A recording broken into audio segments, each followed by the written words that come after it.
problem. I'm going to go ahead and open the program. My name is Kevin Johnson. I'm Executive Director of Election Reformers Network.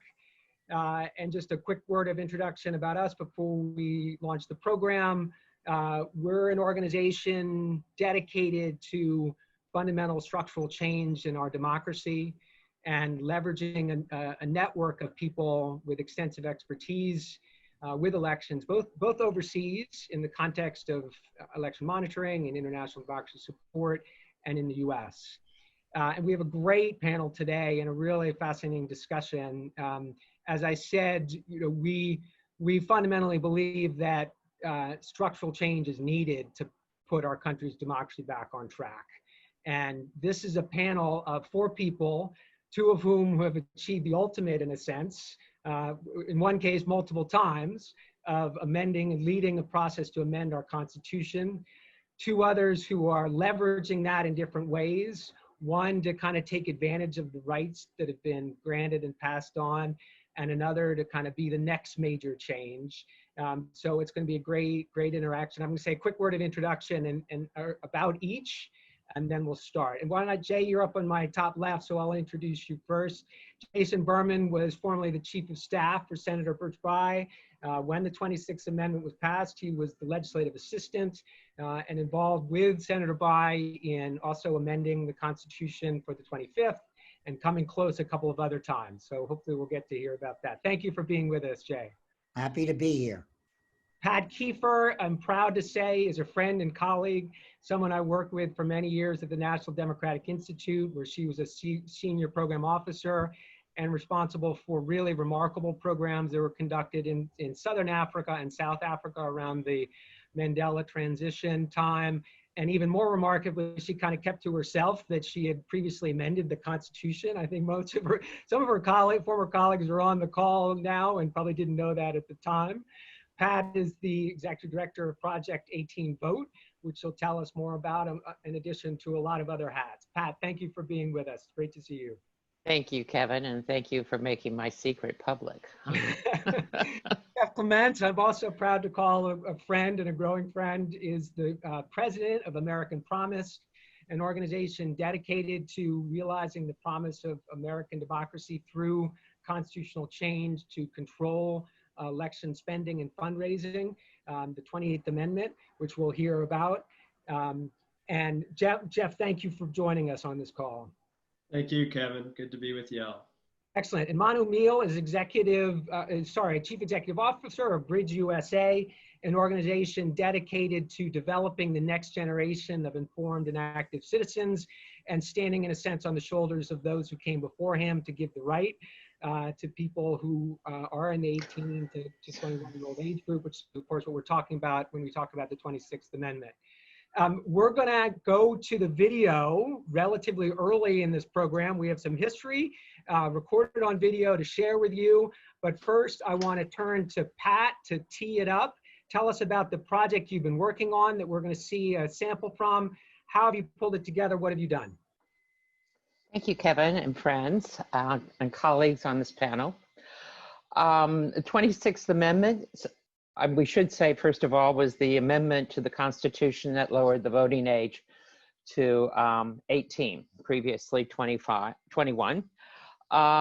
In 2020, it is the 50th anniversary of the success of 18 to 21-year-olds being able to get the voting franchise. They did not get it in that constitutional amendment, which came in a year later, in 1971, but they did secure it through a rather unique way of an amendment to the 1970 Voting Rights Act, and then a decision by the Supreme Court.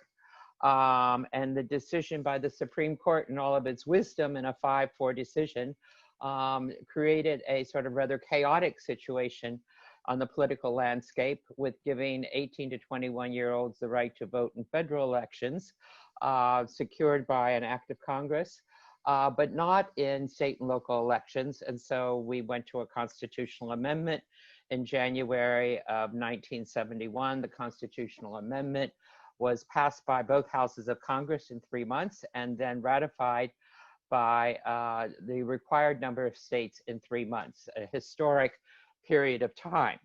But as Jay and I will both talk about, despite the overwhelming lopsided votes on the Voting Rights Act and then on the constitutional amendment in Congress, it wasn't that easy.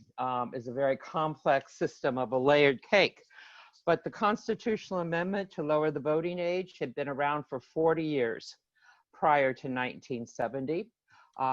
It was built on a sort of movement that took place that was principally organized around old enough to fight, old enough to die for your country, but not old enough to vote. The main opposition to this amendment came from entrenched political powers.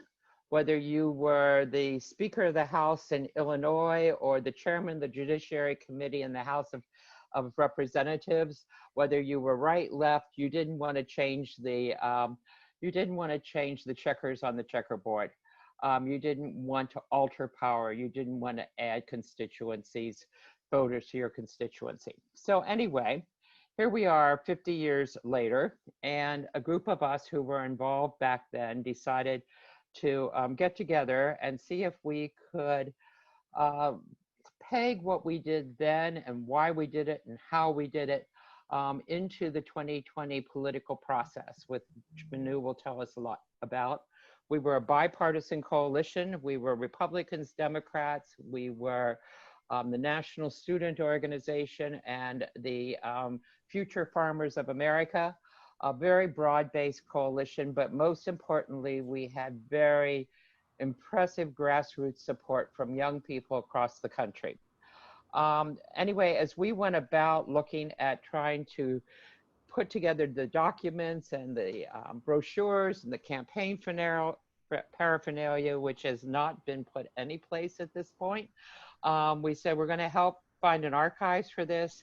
And Charles Koppelman said, he's a documentary film producer out of the Bay Area in California, decided that he, who was one of our original 18-year-olds back then, 15 years ago, who we sent to the Congress, said he wanted to see if he could do a documentary film on this. And over the last several years, we've set about interviewing people with a grant from the National Education Association to create a sort of audio video oral history of what went on. So we had a number of members of Congress, Senator Birch Bay, people from the civil rights movement, people from labor unions, staff from the Hill, who have done long interviews recalling that time and what the challenges were and how we overcame them. So we're going to produce a video here, or Charles is going to create a video, and to sort of raise introduce the topic. We have what they call in the business a sizzler that shows you a little bit about what this documentary will be about. We're going to play it not because we're promoting the film so much, but because it sets the stage for what was going on 50 years ago when we were doing this campaign, not only in the Congress, but also for state referenda across the country. And there is one of them that is featured is the work that I did with Jerry Springer and Clark Weidman, who's on this call, in Ohio to try and pass a referenda there. So can we go to that video? Sure.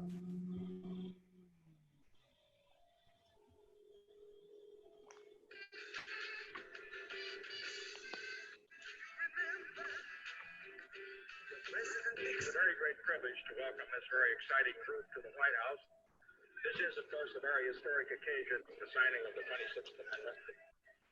The White House decides they're going to take credit for it when they had done jack shit. He never mentioned the grassroots work, tried to get all the credit he could for passing the 18-year-old vote. 67 and 68, country was undergoing a cultural revolution. Young people were protesting a war. They were occupying campus buildings. They were in the streets. We built this coalition called the Youth Franchise Coalition. Ian McGowan took the lead on the lobbying effort in the U.S. Congress. Previous majority are interested in keeping participating. I was 28 when I took the job. The borderline where I became too old. In 1969, I ran a campaign in Ohio. Civil rights groups, teacher groups, religious groups, League of Women Voters, Baptist Church, tremendous coalition. We had convinced the powerful people, Kennedy, Magnuson. We recruited young people our age and younger. As president of Student NEA, Project 18, supported by the National Education Association. I don't think there was any organization that was more important than the NEA. Jerry Springer got involved. Mr. Springer, will you proceed? This past year, I served as chairman of the Cincinnati Committee to lower the voting age to 19. I appeared before the Senate Judiciary Committee. For a 25-year-old kid, this was, I was pretty nervous, but repeated what the argument should be. 18-year-olds pay taxes. 18-year-olds are considered adults before courts of criminal law. And 18-year-olds can fight and die for their country. By lowering the minimum voting age to 18, we will encourage political activity not only in the 18 to 21-year-old age group, but also in the pre-18-year-old group. We will give our youth a new arena for their idealism, their activism, and their energy. Chairman, I support extending the vote to young citizens because I know it's right. Arizona's Republican Senator Goldwater and Massachusetts Democratic Senator Kennedy join with the NAACP in recognizing the potential political clout such a youth bloc of votes would have in future elections. We have a new amendment to the Constitution today, the 26th Amendment, which gives 18, 19, and 20-year-olds the right to vote in all elections. All of these politicians would love to have in their corner young people, those 18 to 24-year-olds, many of them voting for the first time. I'm excited because I'm kind of interested in politics. Being a faithful citizen means participating and, trying to do what's best for whatever your country's trying to do. We're too young to understand how the government works. We call. If you agree, register to vote. The main thing you're trying to do is get young people to register to vote. And actually show up. And young people turn out at a rate about 1 in 5. If young people turn out at a rate of 2 out of 5, they can swing any election that they turn out in. On the Ohio special election, it was under 2,000 votes. That was the difference between the two people. Right. Your vote really, really does count. What if it had been one vote? That person's one vote would have made the difference. Run for office. If you're 18 years old, run for your school board. Be out there, represent the people in our generation because we have each other's best interests in mind. I started a voter registration drive even before I was old enough to vote. Probably the only person who turned 18 in college and got excited to go register. Now and in November, I believe turnout of young people that will have a huge determination in our future as a country. This generation is now starting to see the consequences of inaction, the consequences of not doing anything about guns, the consequences of not doing anything about the environment. I fought for the 18-year-old role, so you can make a difference. So that you would have a political voice. Through blood, sweat, and tears 50 years ago, you have the right to vote. Vote.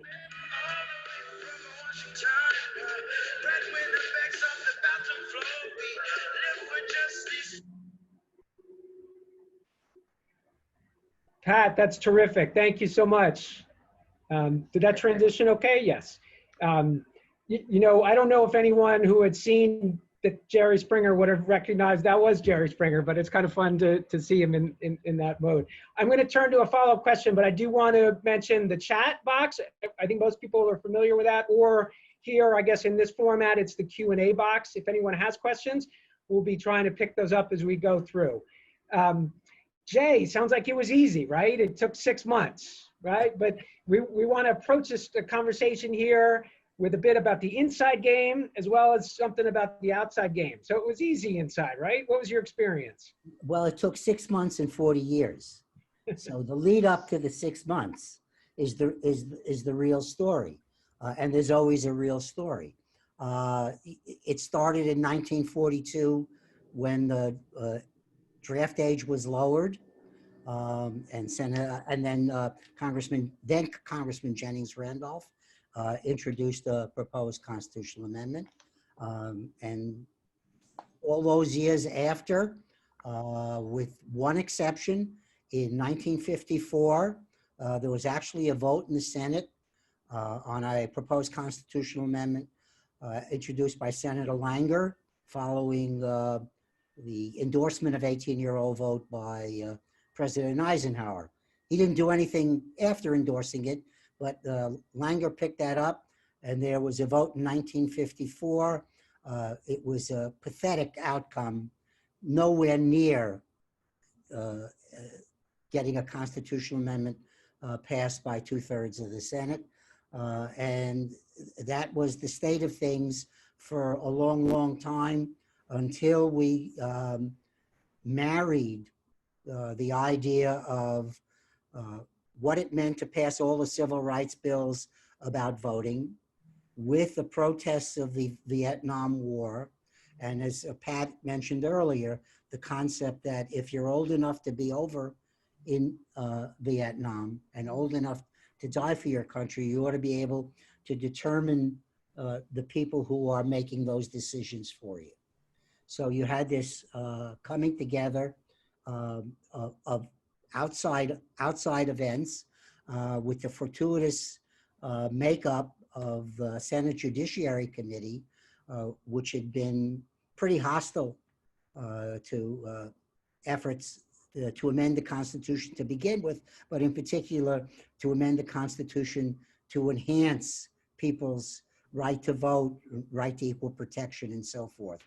And at the time that all these came together, you had Senator Bay, who was the chairman of the subcommittee, and his allies in Senator Kennedy and Senator Tidings and Senator Phil Hart.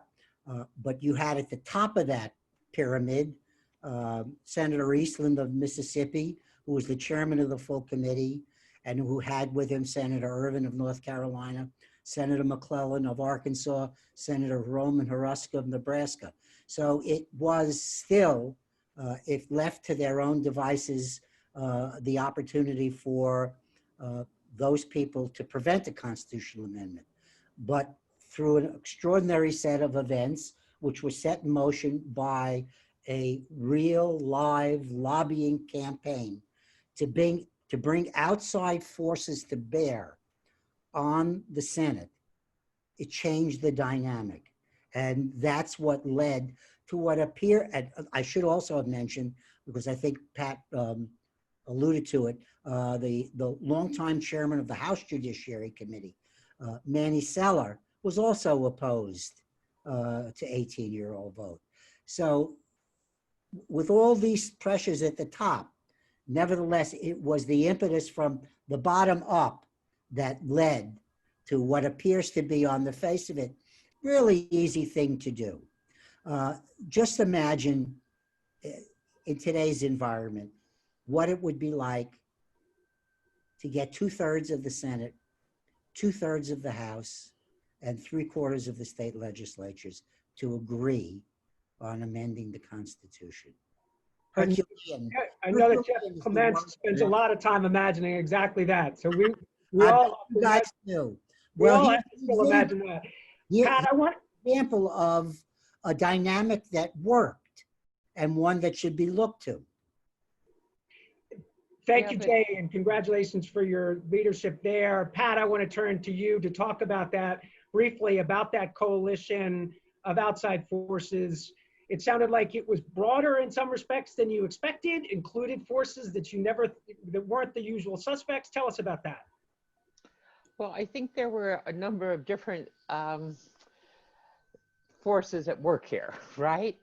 So the coalition that Les Francis and Ian McGowan put together, called the Youth Franchise Coalition, was labor, it was church organizations, it was youth organizations, young Democrats, young Republicans, the National Student Association, Future Farmers of America, and they all had constituencies, right?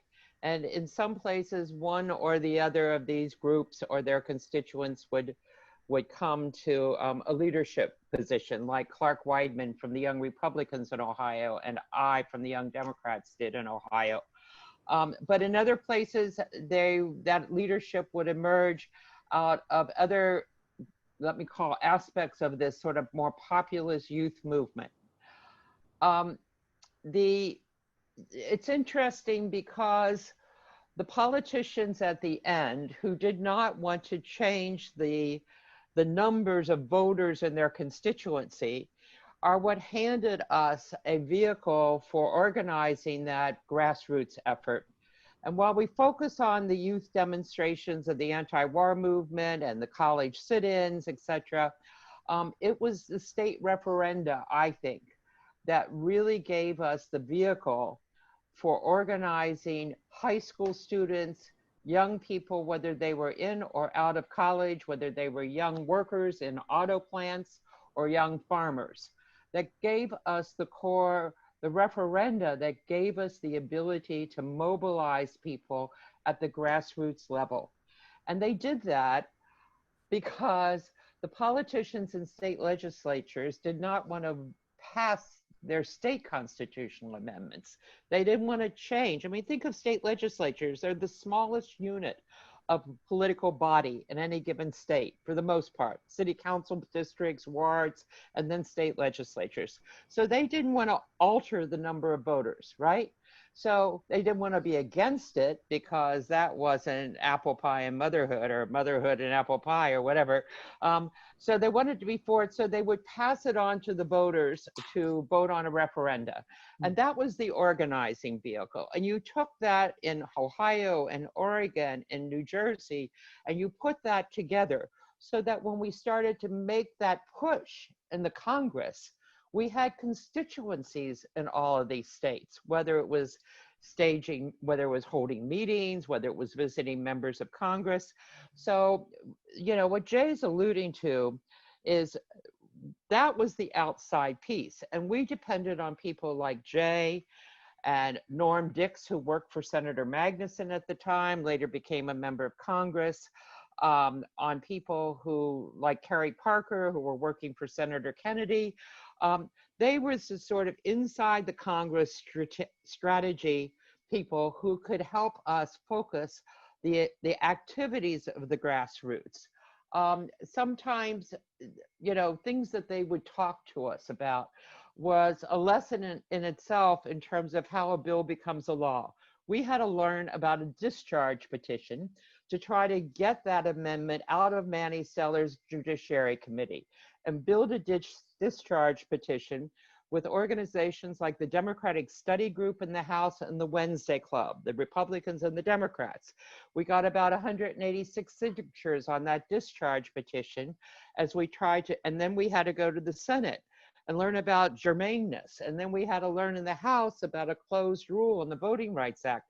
So we were learning these procedures as we went along from people like Jay, and then from very, very purposeful and amazing mentors from the AFL-CIO and the UAW and the Leadership Conference on Civil Rights. So as lobbyists for the Youth Franchise Coalition and organizers, we were attached to the Leadership Conference on Civil Rights. But we also learned in a rather, we were very naive. Let me say, I was certainly, and I wouldn't say that about Ian or Les, but I would say it about myself, but a quick study on learning about these procedural issues and then having to do with these centers of power. There were some very amazing people who were also powerful icons that we had to develop relationships with. So we weren't confrontational about this. Clarence Mitchell was the chairman of the Leadership Conference on Civil Rights. Senator Kennedy, Senator Magnuson, Senator Mansfield looked to amend the Voting Rights Act to include the 18-year-old vote by statute, which was ultimately successful. But Clarence Mitchell didn't want the Voting Rights Act amended. And so we were dealing with someone who was highly respected. He was head of the NAACP. And we had to learn to work with him, with labor, with civil rights attorneys, and use the sort of positioning of Senator Magnuson and Senator Mansfield to move that amendment. It was very instructive. It's a book unto itself, but the combination of the inside and the outside and targeting and bringing it all home. I'll just make one comment because we keep talking about Manny Seller. It was interesting. So here was a congressman who was like the longest serving congressman from the state of New York. And he was chairman of the Judiciary Committee. He was a leader of civil rights in the United States. He wasn't one of those senators from the South that Jay was referring to. And he simply did not want hundreds of thousands of young people voting in his congressional election because he didn't think he would get elected. And he was right. A year after the 26th Amendment passed the Constitution in late June of 1971, Manny Sellers lost his congressional primary to a young woman, Elizabeth Holtzman, in New York. So right away, and he would say he wished he had never let that happen, right? Because he really saw that that was changing the landscape. And that's a lot of what Jeff has to deal with.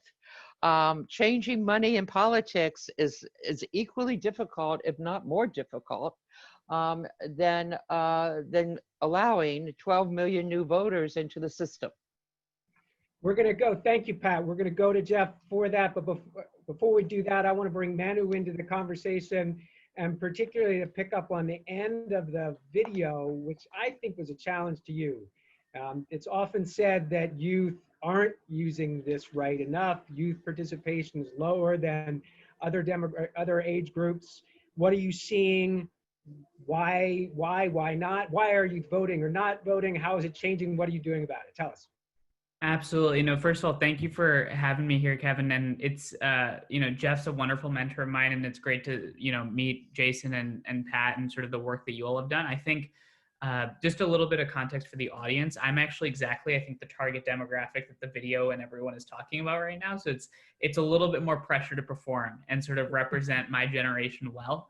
It's sort of my role in a lot of these different events. And it's always interesting to see, because every time I come and say something, my answer always changes because I get to meet more young people. I just graduated, and I graduated from UC Berkeley, which actually was referenced in that video as one of those campuses that is very active. And now that sort of I look at, the question of voting and why young people aren't voting, rather than, talking about why I think it's important, because I think we all know it's important, I'm going to sort of answer the question with why aren't they voting? When you ask someone, what do they say?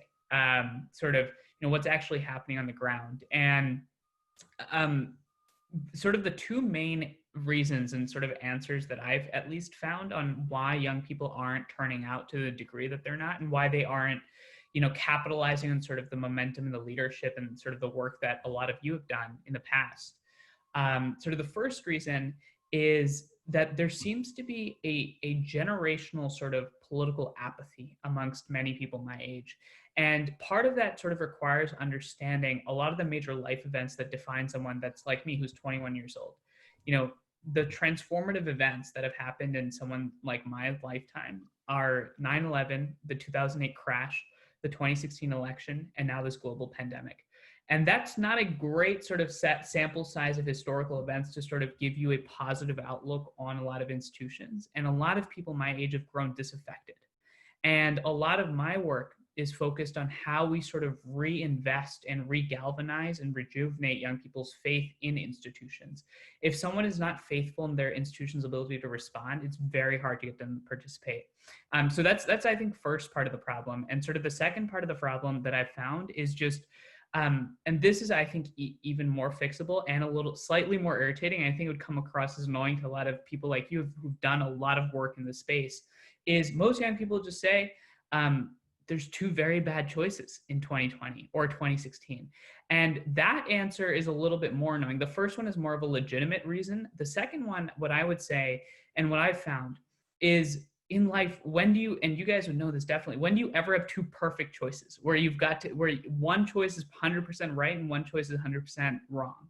And in my generation, there's so many people that have given up on their ability to create change, and they've forgotten actually how much agency they do have in the process. And I think you all resemble that, is that an individual can have a lot of agency to create change. It's about finding that purpose and then doing something about it.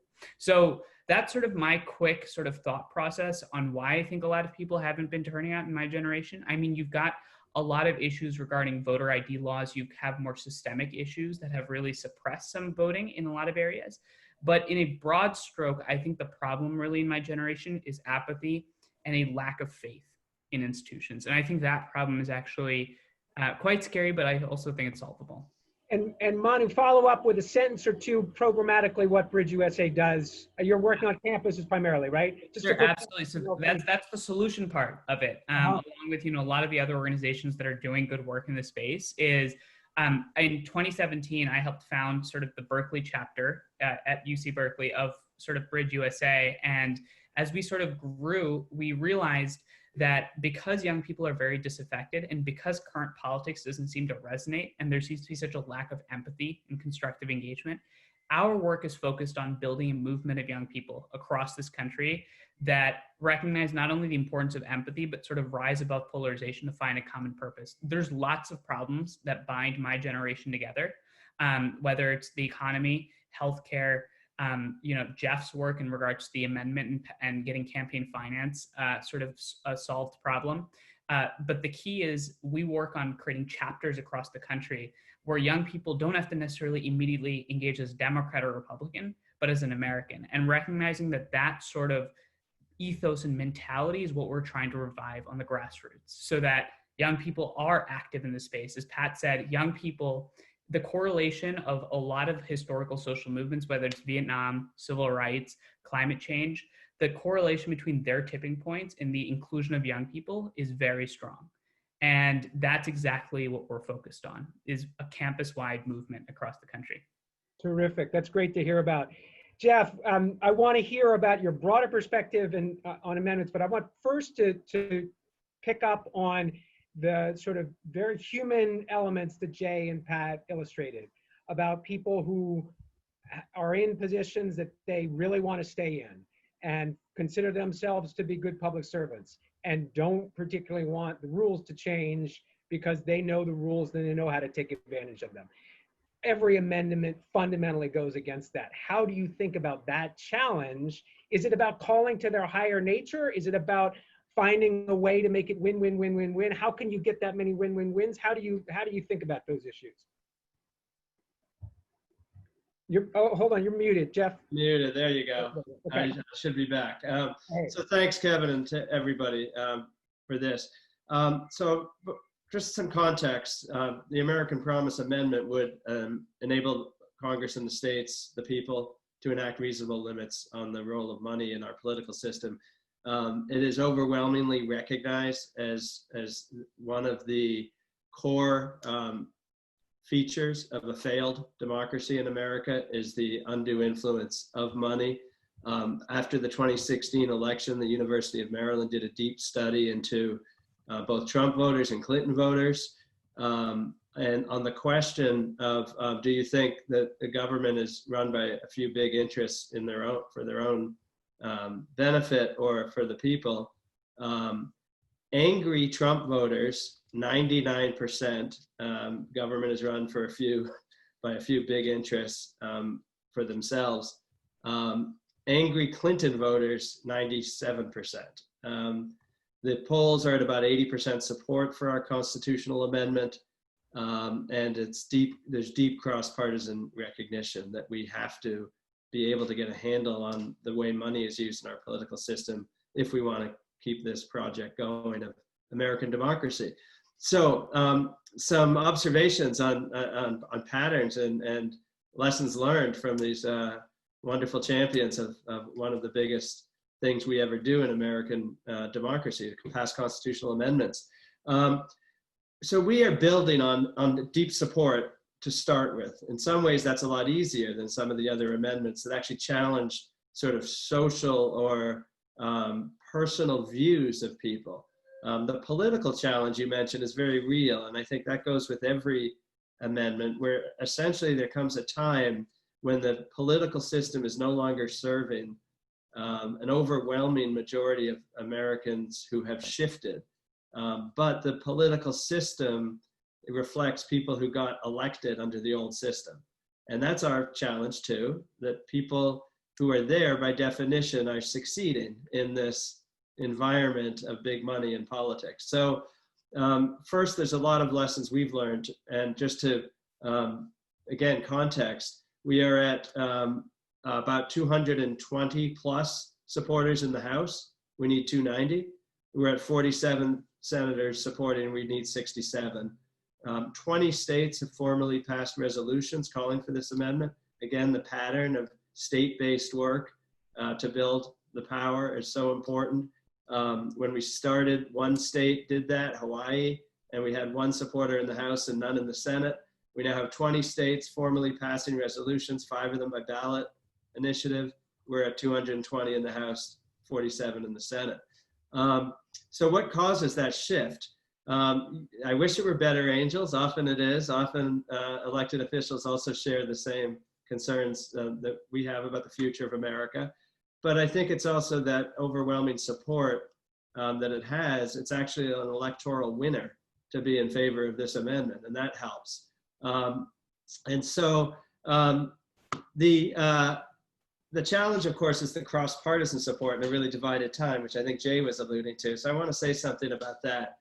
These states are not just blue states. I mean, we are very strong in states like Wyoming, Alaska, Maine, Montana, 75% yes in a ballot initiative.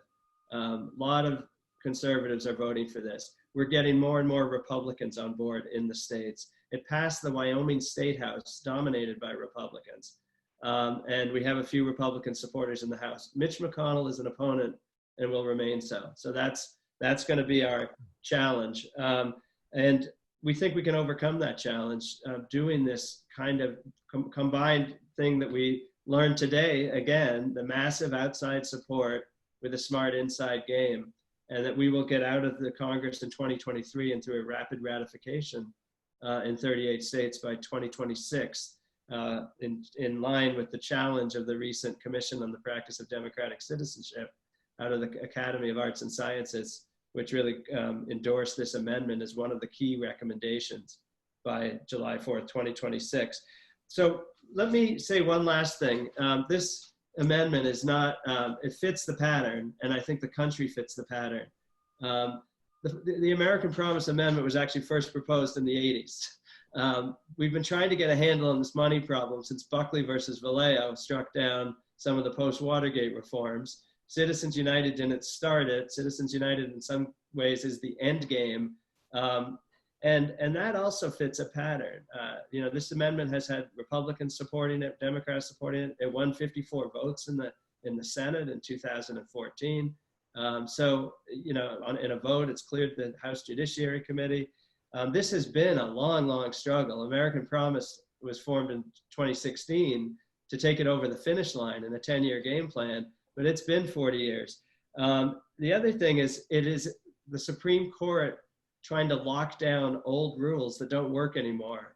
That is a pattern. 8 of the 27 amendments have reversed Supreme Court decisions. I see amendment eras in American history.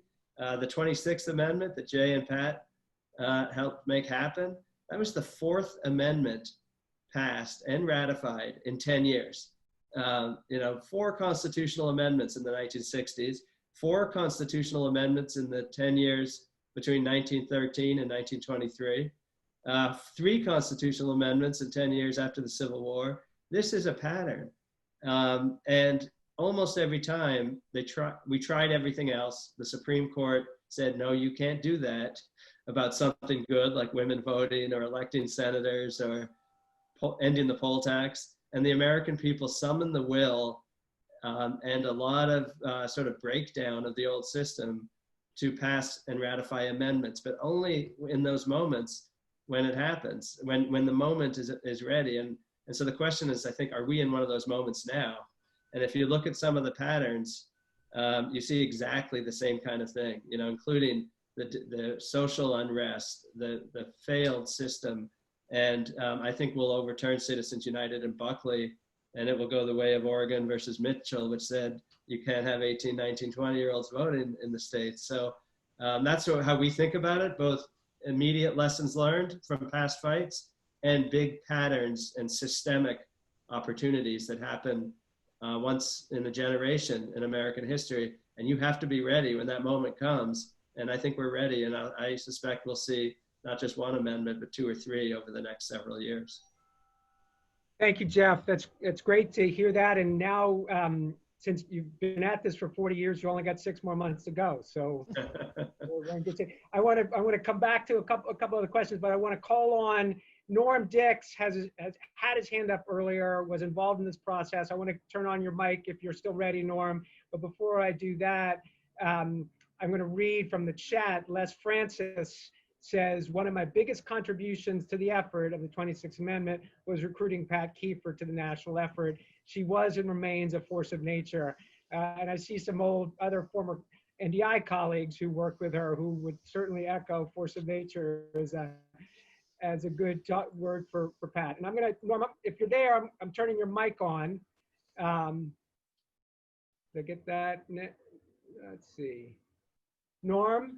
Can I, Kevin, can I just say an introduction about Norm Dix, because he's sort of maybe a force of many natures. Norm Dix was, when I worked with him, he was on the staff of Senator Magnuson, who Norm will tell that story, I hope, about Senator Magnuson and Majority Leader Mansfield in the taxi. But one of my greatest fears, it shows you how much of a force I was when I had to go lobby, or one of my lobby assignments was to stop in with and talk to Norm Dix and tell him where we were on our head counts in the House and the Senate. And he would put me next to his desk in this, I'm not a small person, but this chair that he would sit me in was kind of like, I just sunk to the floor. And he would ask me these questions like, are you a lawyer? I said, no, I'm not a lawyer. You know, where did you get your university degree? Where'd you come from?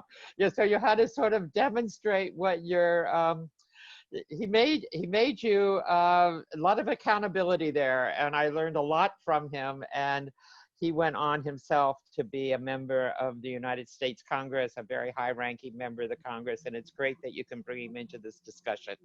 Unfortunately, Norm, I no longer see you on the participant list, and I may have called on him just as he was, and unfortunately, he had his hand up early, and I wasn't able to send him a chat. But Norm, you're not still on, are you? Yeah, we're here. Perfect. Norm, go ahead. Oh, good. Okay, can you see me? For better or worse? I don't know if we can see you, but we can hear you. Okay, good. I love this story, and I've been thinking about it a lot lately. One night, Magnuson had just passed a bill on the floor of the Senate from the Commerce Committee, and Dwayne Trecker and I were in the hallway arguing between us who would take Magnuson home, because he had to be driven home.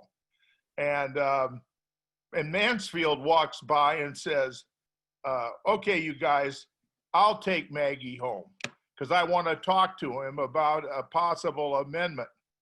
So the next day I get a call from Charlie Ferris. Norm, the leader took Maggie home last night. I said, I'm very well aware of that. And so he said, we want to have Magnuson put an amendment on the floor of the Senate on the Voting Rights Act of 1965, the extension in 1970. We want Magnuson to put this amendment on because Kennedy was out of the country for some reason. And so it was Mansfield, Magnuson, Mansfield, Jennings, Randolph, and Ted Kennedy were the offerees. And so I then had to find out how do we get this done? So I called the Judiciary Committee, Kennedy's staff, and they say there's 2 options. One is a constitutional amendment, as we've all been talking about, and the other is to try to do it legislatively. Well, for me, the choice was, hey, we got to try for the legislative route because there's no way we're going to get a constitutional amendment through this place in the Senate. And Magnuson gets up, offers the amendment. And as mentioned earlier, the civil rights people were absolutely against it. And it passes. It was like 67 to 18, something like that. And, but this is legislative. So then, as already been mentioned, Sellers is worried about Liz Holtzman. So he agrees to it in the conference. And then it goes down, and then Nixon, everybody thinks Nixon will veto it. He doesn't, he signs it. And then it goes up to the Supreme Court. This is a very important part of this story. And the Supreme Court, on a 5-4 decision, said you could lower the voting age in federal elections. And then in a 4-5, Justice Black changing his vote, 4-5, you can't do it in state. So if we hadn't done this thing the way we did it, that's what kicked off the constitutional amendment drive, because we had a chance. It was going to be a total mess if you had 18-year-olds voting in federal elections, but not in state elections. And that gave all the impetus. Ian McGowan was and his father, Mac McGowan, were great friends of Magnuson. He did a phenomenal job. But I got to tell you one secret that I've kept. Magnuson goes on the floor of the Senate. Now, this is before we've got TV. And he gets up and says, I'm offering a constitutional amendment. Well, it was not a constitutional amendment. He offered the amendment that I had drafted for him, but he had it in his mind somehow that this was a constitutional amendment. So that night I snuck over to the floor, rewrote the whole text in the record, and I was thankful that there wasn't television, or we'd have been toast. So anyway, it's just kind of a great story, and Ian and the team that went out and got to what is it, 2/3 of the states or 3/4 of the states, and that was done in a phenomenal period of time, and it made it so much better so that the kids could vote both in federal and state elections. But had we not gone the legislative route, I don't believe it would have ever happened. So that's my story. I've been dying to tell it. That's great. That's great. It is the story. It's that time that you wouldn't take Maggie home, and Mansfield said, "I'll take him home," and that all did it, right? No, we were both arguing. Trecker was the press secretary, and I were arguing about one of us was going to take Maggie home. And Mansfield's office was right next to Magnuson's. So Mansfield's walking down the hall. He says, "I'll take Maggie home." And then we all were all embarrassed. "Oh, Mr. Leader, you don't have to." "No, I want to talk to him about this amendment." So Mansfield, should get some significant credit for at least spurring this whole idea up. And then Magnuson, and we executed on it. Norm, thank you so much for sharing that, and congratulations. Thank you for your service and for this achievement. Now we know how the sausage was really made. Jeff, quickly, a question for you, and then there's a question in the chat box about the Texas case, the current 26th Amendment issue. But Jeff, we saw Barry Goldwater and Ted Kennedy, cut one after the other in the video, and they were, if I'm correct, co-sponsored. Well, I may have the titles wrong, but in any case, Goldwater was supportive. You mentioned 90-something% of angry Trump supporters wanting money out of politics. Are you seeing the potential for unexpected political cohesions, such as a Barry Goldwater and a Ted Kennedy? I don't want you to give away your secret playbook, but can we look to some jumps like that in what you're working on? Yeah, I won't give away all the secrets, but I can share a couple things. One is there's been a really interesting shift. It's always been the case pretty much that most Americans were disgusted by how money plays in politics. Most Americans don't make any contributions, and they know very well that most of the money that drives the system is coming from a few, relatively few. But that the amendment energy in the early years of the last decade was really on the left side. The Democrats were all on board. Overturn Citizens United is a guaranteed applause line. for Democrats. It was, we have 100% of the Democrats, pretty much from school committee up to President Obama and everyone in between, including Vice President Biden. The Republicans would quietly tell you, oh yeah, we need to do something about that, but they were not out being a champion of it. That has shifted in the states, and I think it's going to you're going to see it in Congress. We already saw some of it with Congressman John Katko and other Republicans stepping out. But in the states, we have Senator Al Simpson and Olympia Snowe on our advisory council, former senators. So, the Republicans, when they've been out of the system, are very happy to say we need to change it. Now what's happening is there's a compelling conservative case that sometimes it's worded differently. They support it for different reasons. But the danger to federalism, the danger to the states and the people who live in the states, especially the rural states, where overwhelming money is coming from outside the state from factions on both sides that know nothing about the state. And this really, the turning point was in 2016 when New Hampshire, 700,000 voters in this US Senate race had $132 million in a Senate race. Maggie Hassan beat Kelly Ayotte by 1,000 votes. Kelly Ayotte, and she outspent her. Kelly Ayotte had been the Republican senator, flipped to Maggie Hassan. New Hampshire totally disgusted. New Hampshire became the 20th state to call for this amendment. But, Mitch McConnell's super PAC went through a vehicle called Granite State Solutions. You New Hampshire folks know the great Granite State, based in Atlanta, Georgia. Almost all the money coming from outside New Hampshire from a few sources. And of course, Chuck Schumer had his super PAC. And New Hampshire was a proxy fight for control of the Senate, like most states. And so this concern, and it's a genuine conservative concern about the role of the states in our republic and the domination of urban wealth over rural states and Americans, is really a winning argument that conservatives are starting to make loudly and proudly. And the same thing about concern about our free enterprise system and business, as Kevin knows from his work at Business for American Promise. There's deep concern among business people about the state of our democracy, and particularly around the role of money.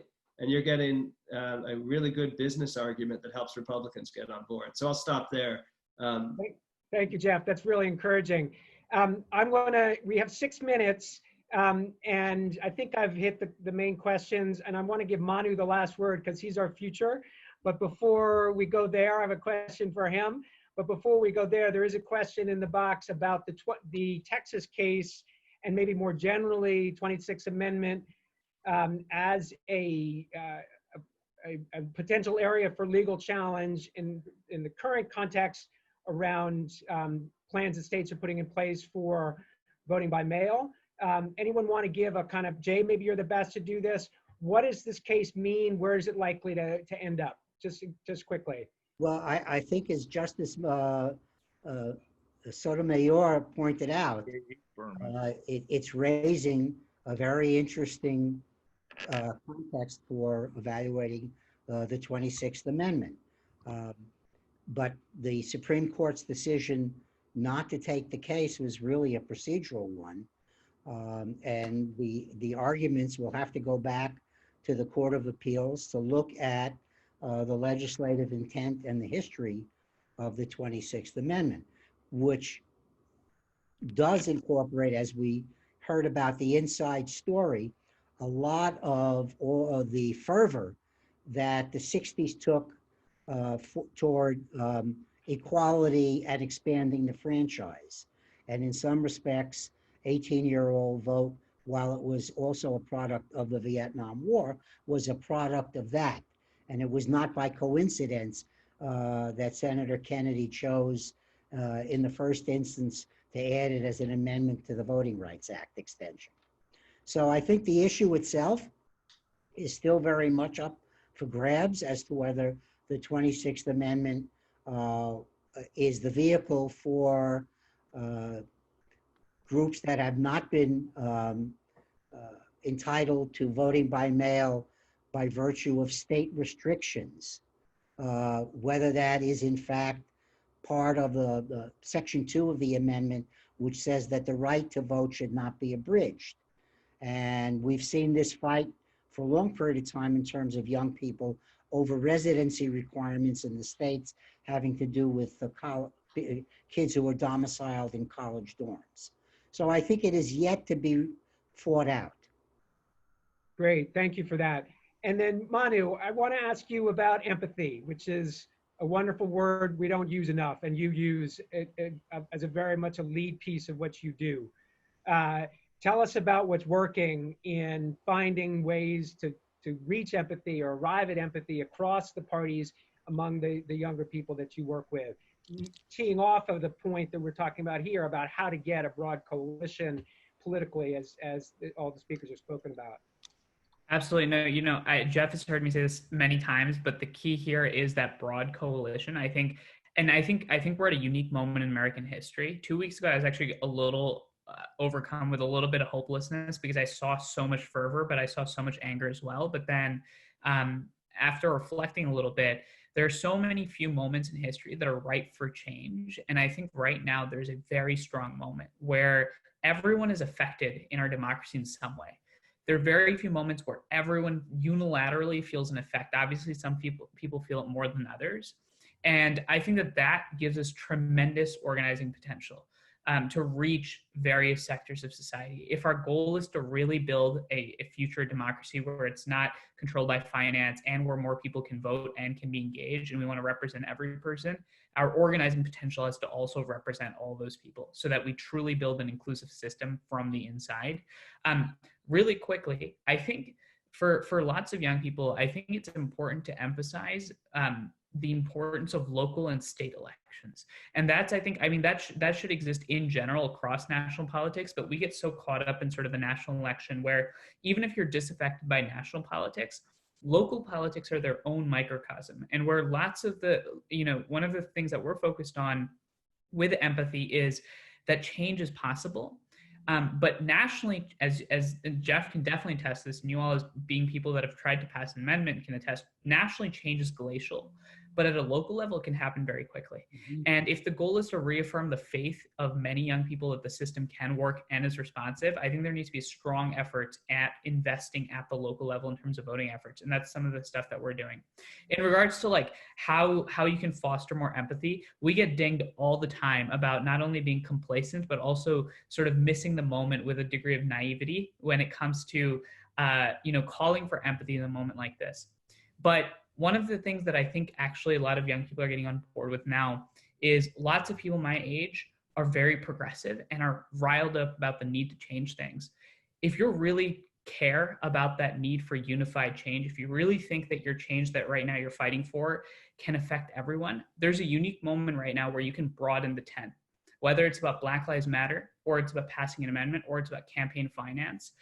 Historically, the most durable, lasting changes occurred when most people are on board in some way or another. And so a lot of the work that we've focused on is using empathy not as something where you should talk to each other, but empathy is actually a driver for activism. Empathy is actually the fuel that actually gets us to have unified change. So with that, that's where I'll end my remarks, Kevin. But again, thank you so much. And honestly, I wish next time I'll make sure that there's more young people engaged so that you get a lot of your words across to more people my age, because I think that it's all very hopeful to see sort of the work that you're doing, because a lot of people my age only look at the TV and the media narrative, and that's not very insightful or hopeful or reflective of the work that's happening at the grassroots level. Well, thank you for everything you're doing. And folks in the audience, thank you for participating. If you want to support Manu's work, go to Bridge USA. If you want to support Jeff's fight for 28th Amendment, go to American Promise. If you want to help Pat and her colleagues get the documentary film finished, which they're still raising money for, they should, Pat, is there a website to go to? Or what's the way that people can get in touch with you to help? Why don't they just email me at pkeefer@aft.org. You can put it up on your website. I'll give you a web link. I'll give you there's just a website actually created last night.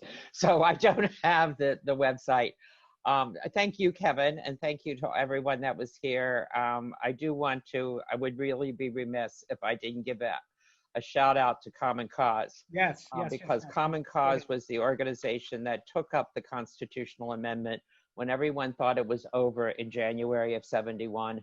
A new organization, and the passage of the amendment, the ratification, gave Common Cause its first major victory on political process. I know it's still working on Jeff's issues.